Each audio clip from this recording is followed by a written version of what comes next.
Janata Dal United party नहीं, कुछ चंद मुट्ठी भर लोगों का गैंग है। जनता दल यूनाइटेड खत्म हो जाएगा। नीतीश कुमार जिस दिन राज्यसभा पद की शपथ लेंगे, जनता दल यूनाइटेड का नाम लेने वाला कोई नहीं रहेगा। जी हाँ, ये तमाम आरोप आरजेडी के मुख्य प्रवक्ता शक्ति सिंह यादव ने जनता दल यूनाइटेड पर लगाया है। और क्या कुछ कह रहे हैं शक्ति यादव, आप सुनिए। 10 वर्ष बीत गए शराबबंदी कानून। शराबबंदी लागू इसलिए किया गया था कि स्वस्थ समाज हो बिहार का, समृद्ध हो, खुशहाल घर हो, किसी प्रकार का शाम होने के बाद गांव में विवाद की स्थिति उत्पन्न न हो, पति पत्नी में कोई रिश्ते खराब न हो। तेजस्वी यादव जी सुबह सत्ता में थे, शासन में थे, साथ में थे, एक बेहतर पहल की गई, एक शुरुआत की गई। लेकिन शराबबंदी के नाम पर एक पैरलल इकोनॉमी खड़ी कर दी गई है बिहार में। जहरीली शराब से मौत क्यों नहीं?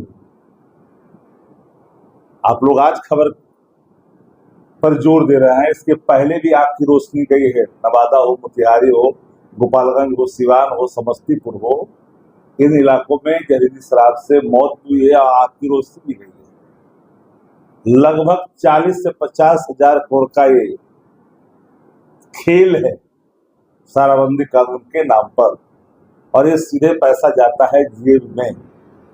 बिहार में शराबबंदी को सफल बनाने के नाम पर ड्रोन खरीदा गया, सैकड़ों करोड़ रुपए जागरूकता के नाम पे खर्च किए, लेकिन उसका फलाफल सामने यह है कि शराब हर जगह उपलब्ध है। पियक्कड़ को पकड़ रहा है और सप्लायर को पकड़ ही नहीं रहा है। अगर कोई सीमावर्ती राज्यों से कोई खेप आती है तो बिना शासन की अनुमति के संभव नहीं है। और जनता दल योग अगर अपने खाते में 99 लाख का महीना ले रहा है माफियाओं से, तो उम्मीद कैसे करते हैं कि बिहार में शराबबंदी कानून अक्षरशः लागू होगा? शराबबंदी कानून बिहार में है नहीं। बोचहा थाने में कांड दर्ज था, किनके रिश्तेदार थे, किस पार्टी से आते हैं।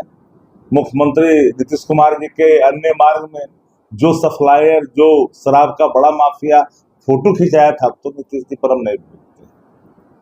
नीतीश जी अब चूंकि वो ठंडा और गर्म से ऊपर हो चुके हैं, कोई अनुभूति नहीं है।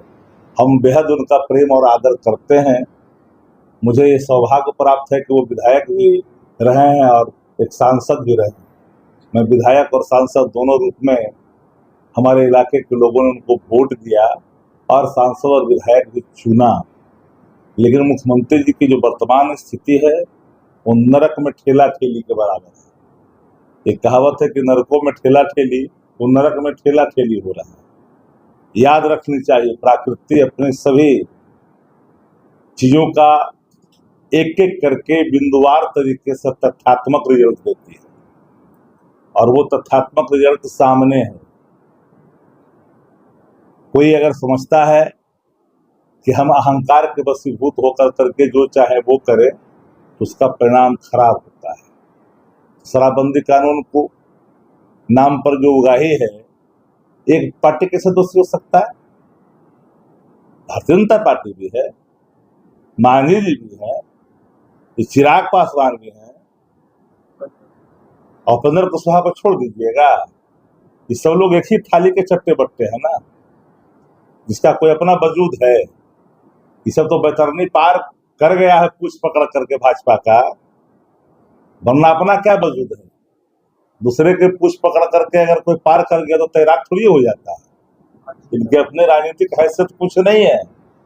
अब मांझी जी तो कुछ, मांझी जी के दूध भात है, मांझी जी पर कोई टिप्पणी नहीं। वो कब क्या बोलेंगे, थोड़ा थोड़ा पिया करो, थोड़ा थोड़ा लिया करो, कुछ भी बोल सकते हैं।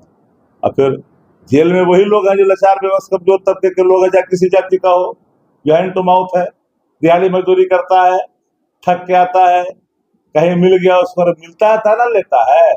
तो उतना ही नहीं, पटना उच्च न्यायालय ने क्या कहा कि सूखे नशे की लत लगी युवाओं में। गांजा, अफीम, कोकीन, चरस धड़ल्ले से इस्तेमाल हो रहा है। शहर के जिस गली में जाओ, बदहवास युवा आपको मिलेंगे। जनरेशन खराब हो रहा है। तो आप शराबबंदी के नाम पर उससे क्या पूछेगा, क्या बोलेगा? शराबबंदी का नाम पर इन लोगों ने एक जानबूझ करके सोची समझी नीति के तहत एक बड़ा उगाही का अड्डा बनाया। तो मुख्यमंत्री के लिए लड़ रहा है, हालांकि मुख्यमंत्री तो बनेगा भाजपा का, ये बात स्पष्ट है। हम लोग इस सब फेरा में हम है नहीं। जब तक हम लोग थे मजबूत, आखियों में उनके बेटे नीतीश कुमार कर रहे थे धुआंधार भाजपा के खिलाफ। अब सारा हेकड़ी बंद हो गया, जदयू का नशा चूर हो गया, समाजवाद को गिरवी रख दिया नीतीश कुमार ने। जदयू क्या है, कोई पार्टी है? एक गैंग है 5-7 लोगों का। वो गैंग सीधे जाकर करके नटोरियस गैंग से मिल गया, तो बचा कहाँ? सर लेकिन राजद कैसे देखती है कि शराबबंदी जो कानून है उसको सख्ती तरीके से और लागू करे या शराबबंदी कानून पर समीक्षा होनी चाहिए। कौन जिम्मेदार है?